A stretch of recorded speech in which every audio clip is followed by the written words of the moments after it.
Au moment où nous parlons, 1 euro égale 1,54 dollars. Tout à fait. Mais pour simplifier les calculs, nous allons dire 1 euro égale 1,5 dollars.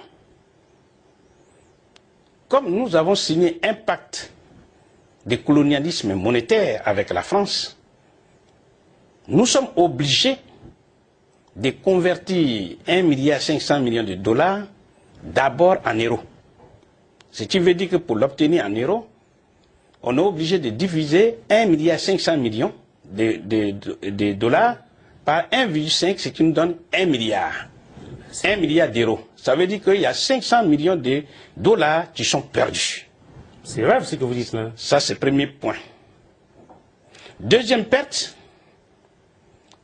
conformément au pacte du néocolonialisme monétaire que les 15 pays d'Afrique ont signé, ils sont obligés de déposer au minimum dans le trésor public français 65% pour avoir lutté ceux qui sont de la BCAO, l'Afrique, comment on appelle, de l'Ouest. L'Afrique de l'Ouest, oui. Eux, pour eux, c'est ramené à 50%. C'est-à-dire 1 milliard divisé par 50%, pour ne pas dire la moitié, ça fait donc 500 millions d'euros. Le reste est perdu. Pourquoi je dis perdu? Parce qu'on fait comprendre aux Africains que les 500 millions, c'est-à-dire la moitié qui vient de déposer au trésor public français, ce qu'on appelle les comptes d'opération. C'est ce qu'on appelle les comptes d'opération, eh bien c'est pour les Africains. En réalité, c'est un leurre.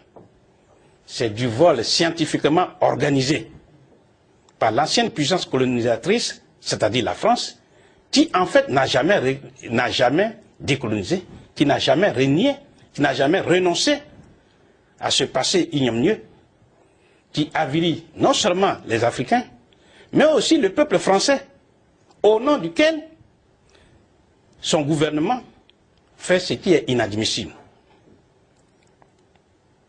Les comptes d'opération. Si vous voulez, on pourrait toujours revenir dessus pour ceux qui, pour la première fois, découvrent tout à fait ce système odieux. Qu'est-ce que ça veut dire?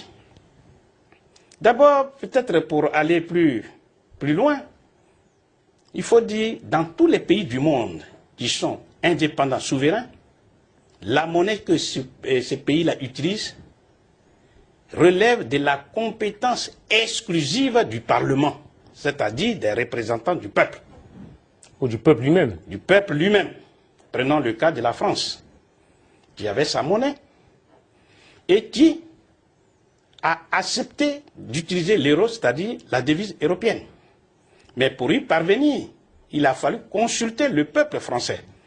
Par référendum. Par référendum en congrès. Et c'est le peuple souverain, en toute souveraineté, a dit que nous rejetons notre ancienne monnaie, le franc français, et nous prenons l'euro comme notre propre monnaie. Dans le cas des pays africains de la zone franc CFA, ce n'est pas le cas.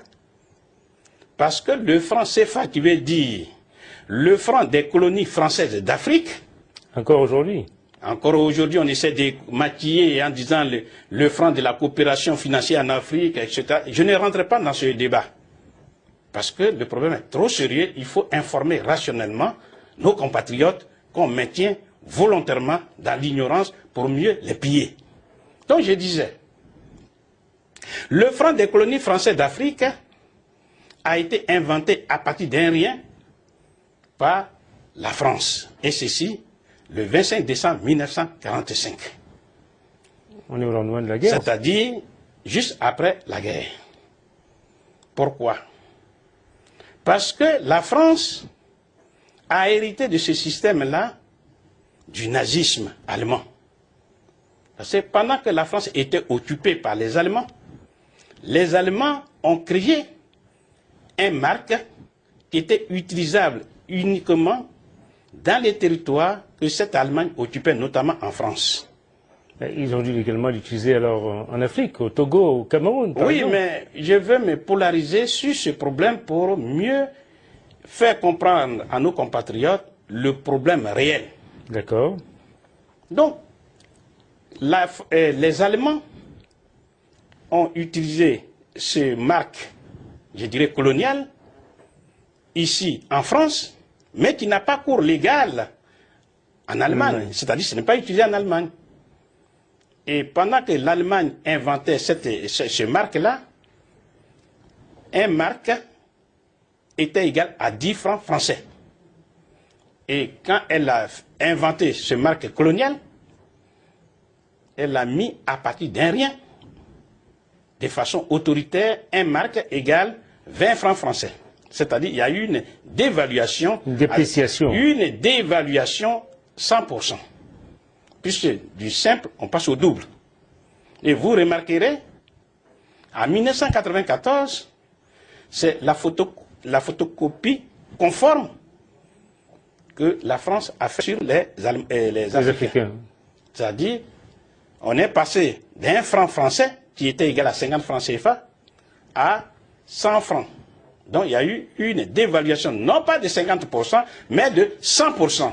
Là encore, il y a eu une mystification du langage de la France, et on a fait comprendre à tout un continent que la dévaluation était de 50%. Passons. Mais je reviens sur ce problème. Pourquoi la France avait inventé donc cette monnaie? C'était justement pour deux objectifs précis. Parce que quand la France a inventé ce franc des colonies françaises pour l'Afrique, et le franc des colonies, ces colonies qu'elle a dans l'océan Pacifique, on remarquait d'abord au passage qu'il s'agit tous des peuples noirs qu'elle avait colonisés et qu'elle continue de coloniser, mais sous des formes pour endormir la conscience des peuples noirs. Donc, en inventant cela, sortant de la guerre, elle avait deux possibilités. Première possibilité, utiliser l'arme militaire pour reconquérir son empire colonial qui s'était tourné vers le reste du monde. C'est-à-dire les produits africains avaient accès au marché sud-américain, par exemple, parce que la France était occupée. À peine libérée, eh bien, il lui fallait reconquérir son marché, ses marchés captifs d'Afrique. Se reconstruire. Et pour ça, elle a donc créé cette monnaie, le franc des colonies françaises. Et elle a dit, un franc français, puisque le franc français venait d'être dévalué après les accords de Bretton Woods de 1944, qui a réuni 44 pays. La France est sortie affaiblie de la guerre. Donc, sa monnaie a été dévaluée. C'est-à-dire de 1 dollar qui était égal à 50 francs français, c'est passé à 119,70. Ça, c'est parti. Donc, quand elle a créé, normalement, le franc français qui circulait dans les colonies devrait aussi être dévalué. Mais elle ne l'a pas fait. Pourquoi? Elle a dit, le franc des colonies françaises, pour 1 franc CFA, on a 1,70 francs français. Donc le franc CFA est plus lourd. 3 ans plus tard, en 1948, eh bien, la France a encore réévalué le franc CFA, au point que 1 franc CFA est égal à 2 francs français. Quel était l'objectif poursuivi? Eh bien, d'abord, en donnant ce pouvoir d'achat de façon artificielle aux Africains, la France ne poursuivait pas un but humanitaire. Elle empêchait par ce jeu-là, les produits africains devenaient plus chers. Donc ne pouvaient pas accéder aux autres marchés où justement les Africains avaient accès. Comme exactement au moment où 1 euro est égal à 1,54 $, les produits européens sont plus chers. On dit qu'ils sont moins compétitifs. Donc, les États-Unis d'Amérique s'entourent, font ce qu'on appelle le protectionnisme monétaire, puisque les produits européens ne peuvent pas y pénétrer puisqu'ils sont trop chers. Donc, ils retournent. On reviendra dessus. Donc aujourd'hui, qu'est-ce qui se passe? Disons, à cette époque, la France avait fait ce protectionnisme-là. Bien. Et les Africains étaient contents d'avoir un grand pouvoir d'achat. À la veille des indépendances, précédemment en 1958, la France change de stratégie. Elle ne peut pas être quand même la colonie de ses colonies. Donc elle va inventer une monnaie qui est à elle, qu'on appelle le nouveau franc français, de telle sorte qu'elle renverse la situation et un franc CFA qui était égal à 2 francs français est désormais égal à 0,02 francs français, c'est-à-dire un franc CFA égale 2 centimes de francs français. On commence à inverser la tendance. Voilà, elle a inversé la tendance. Et c'est resté comme ça, de 1948 jusqu'à la dévaluation de 1994, où maintenant, un franc français, non, un franc CFA est égal à 1 centime, un seul franc, 1 centime de franc français. Mais professeur, dites-moi, oui. Il y a justement, on avait déjà eu l'occasion d'évoquer la parité d'échange. Oui. Donc ces textes étaient écrits. Pourquoi en fait ce changement? Est-ce qu'il y a eu une négociation, une entente? Qu'est-ce qui s'est passé? Très bien. Vous faites bien de poser cette question parce que je vous ai dit, dans tous les pays du monde, puisqu'on touche à la poche, dans la poche des citoyens, la monnaie relève de la compétence exclusive du peuple, c'est-à-dire de ses représentants. Oui. Or, il n'existe nulle part, dans les 15 pays africains, il n'existe nulle part dans leur constitution un acte législatif qui crée ou qui reconnaît le franc CFA comme étant leur monnaie. Pourquoi? Eh bien, tout simplement puisque c'est une propriété de la France. Donc, il y a des superstructures, c'est-à-dire les institutions de la zone franc CFA, à savoir la conférence des chefs d'État, ensuite le conseil des ministres, et après il y a ce que j'appellerais les institutions d'émission monétaire, c'est-à-dire les banques centrales. Tout à fait. Mais on remarquera que tout ça, toutes ces structures ne sont absolument rien devant la France. Pourquoi? Parce que le franc CFA est d'abord une invention de la France et elle est sous le contrôle de la France. C'est-à-dire, puisque ces 15 pays d'Afrique refusent volontairement de se donner les moyens objectifs du développement de leurs concitoyens, alors ils se contentent d'utiliser une monnaie qui leur est étrangère. Or, lorsqu'on dit monnaie, ça veut dire banque centrale. La banque centrale, pour ceux qui ne connaissent pas, qui ne sont pas informés sur le système, nous dirons simplement que la banque centrale, appelons la banque des banques, c'est-à-dire la mère de toutes les banques. Les banques où vous et moi, le citoyen lambda, nous avons nos comptes, c'est ce qu'on appelle les banques commerciales ou alors les banques de second rang. Et lorsque un pays qui a sa banque centrale, car rappelons que la banque centrale est d'abord un institut, pour ne pas dire un établissement public, c'est-à-dire c'est la propriété de l'État. Donc, quand l'État veut injecter dans l'économie une certaine quantité de monnaie, elle donne des instructions à la banque centrale qui va, par exemple, baisser son taux d'intérêt qu'on appelle le taux directeur. Et les banques commerciales où vous et moi, nous avons notre argent, va aller prendre cet argent, admettons, j'ai dit un exemple au hasard comme ça, si on lui facture 5%, si la banque centrale lui facture 5%, comme elle est par définition une banque commerciale, donc qui fait du commerce, donc qui gagne de l'argent, elle va donc essayer de mettre encore d'autres points, et par exemple, on va nous facturer à 5%, à 6%, 8%, etc. Puisque si elle ajoute 3 points, ça lui fera 5 plus 3, ça fait 8%. Et ainsi de suite. Si l'État, par sa politique monétaire, ne veut pas injecter de l'argent, une certaine quantité de monnaie, elle élève son taux directeur.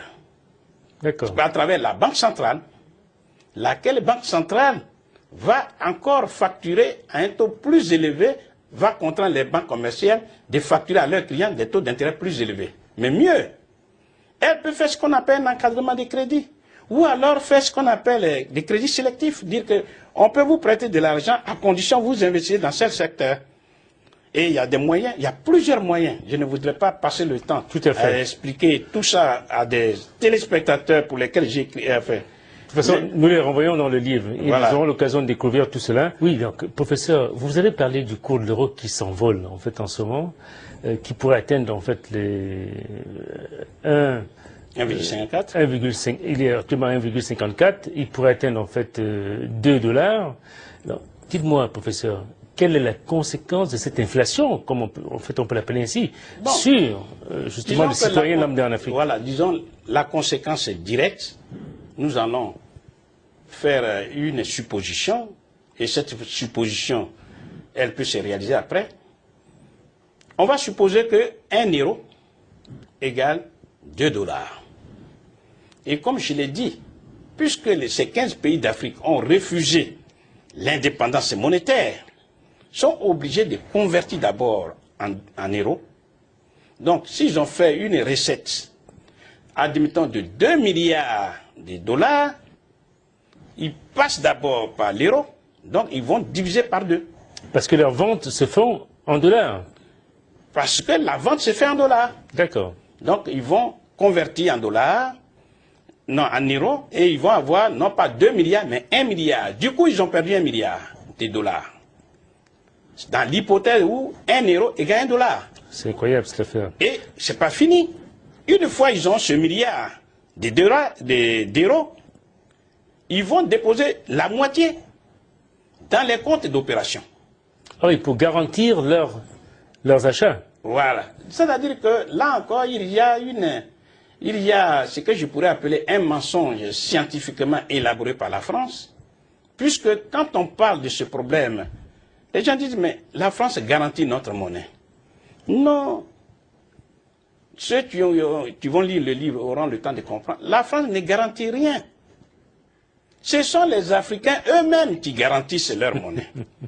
Leur prétendue monnaie, je voudrais dire. Parce que qu'est-ce qu'on entend par le mot garantie, en fait?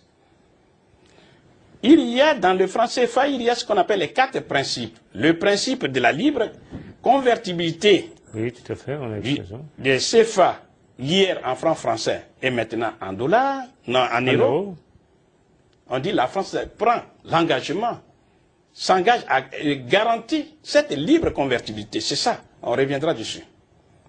Deuxième principe, c'est le principe de la fixité des parités. C'est-à-dire, entre le franc français, non, hier, et le franc CFA, il y a une parité, il y a un taux de change fixe. Aujourd'hui, c'est l'euro et le franc CFA. Troisième principe, c'est le principe de la centralisation des champs qu'on appelle les comptes d'opération. Et enfin, le quatrième principe, c'est ce qu'on appelle le principe de la libre transférabilité des capitaux des pays de la zone franc CFA vers la France et le reste du monde.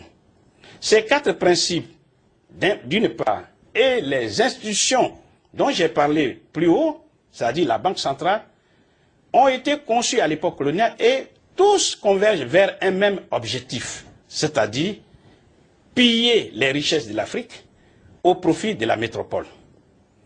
C'est ça.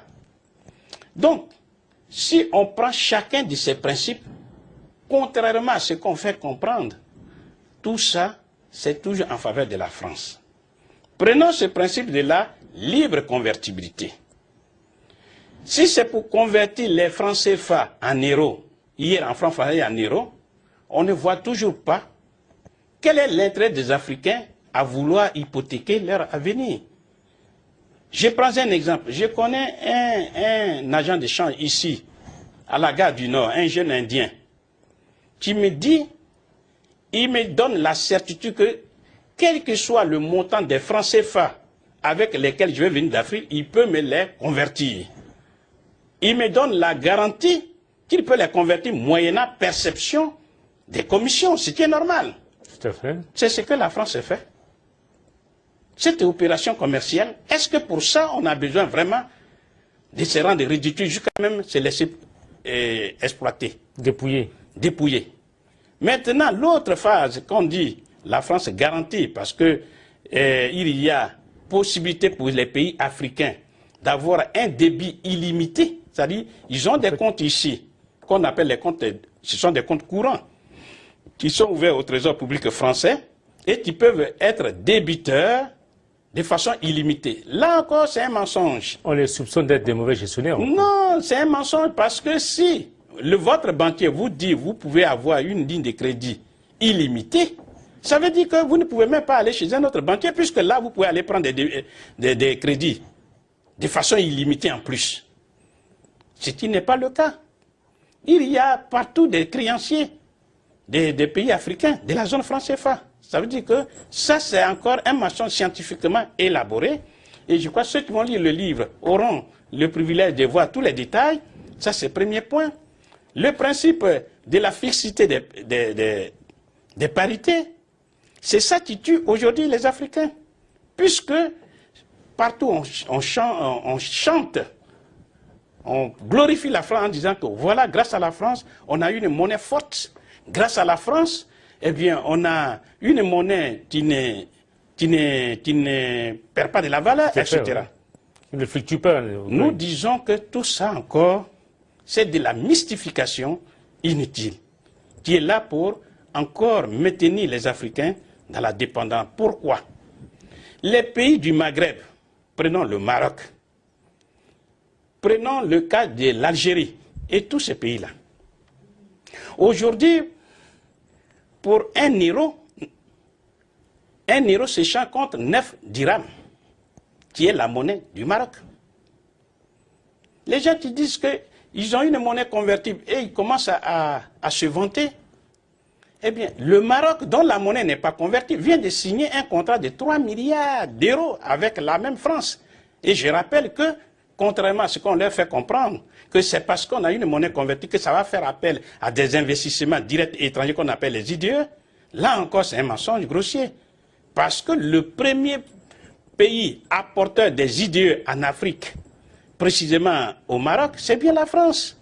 Mais pourquoi, professeur, depuis que vous menez ce combat, pourquoi, je ne sais pas, est-ce que vous avez rencontré d'ailleurs des dirigeants politiques africains, des cadres en fait qui font des opérations économiques?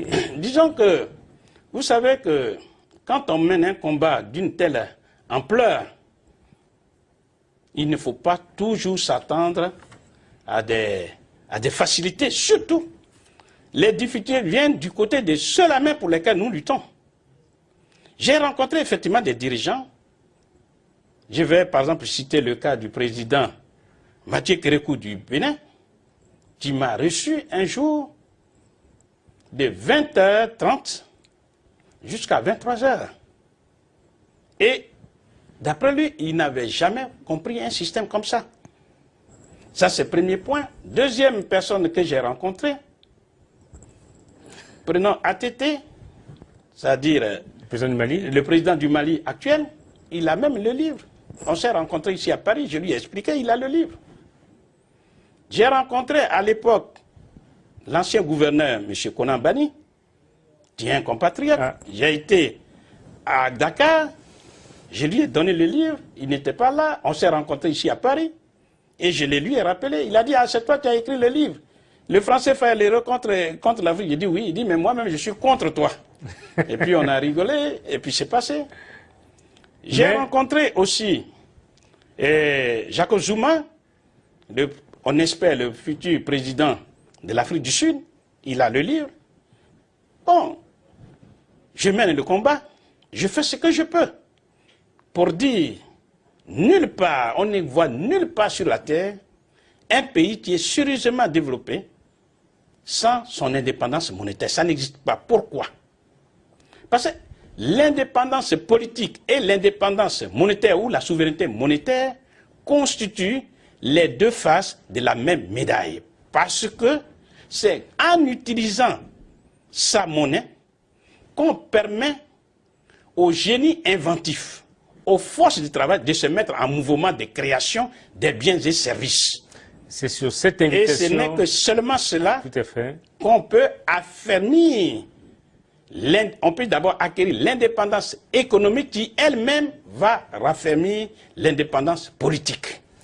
Tout le reste, c'est du mensonge. Merci, professeur. C'est sur cette invitation, justement, à réaffirmer cette indépendance monétaire, monétaire et politique, que nous allons donc clore ce rendez-vous du Club Ménélique. Et je crois que, certainement, professeur, on aura encore besoin de vous pour une autre émission, parce que celle-ci, en fait, s'achève malheureusement. Et une fois de plus... Pour le livre.